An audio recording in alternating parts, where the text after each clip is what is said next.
पुण्यामध्ये प्लेगची साथ आली आणि त्या ठिकाणी प्लेगचा अधिकारी म्हणून रँड त्या ठिकाणी होता. प्लेगची साथ चालू झाली आणि त्या टिळकांचा अवघ्या 19 वर्षाचा मुलगा विश्वनाथ तो त्या ठिकाणी प्लेगमध्ये गेला आणि टिळक ज्या गावाच्या बाहेरच्या छावण्या होत्या त्याच्यामध्ये हिंडायचा प्रयत्न करू आले. हिंडत असताना काही लोक त्यांच्याकडे आले की अहो टिळक महाराज, त्यांना टिळक महाराज म्हणत त्या टिळक महाराज अहो तुमचा मुलगा गेला हो आणि तुम्ही काय हिंडा. टिळकांनी दिलेलं उत्तर फार ऐकासारखं आहे.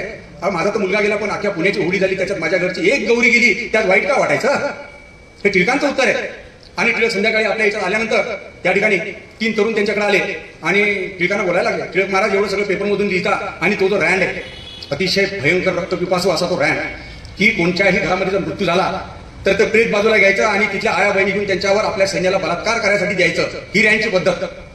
टिळक महाराज तुम्ही असताना रँड असं का करतो, तुम्ही काहीच करत नाही. ते टिळकांनी तुला उत्तर दिलं की तुम्ही सळसळणारा तरुण रक्ताचे तरुण असताना रँड अजून जिवंत कसा. आणि ते 3 जण होते त्यांचं नाव होतं चापेकर बंधू.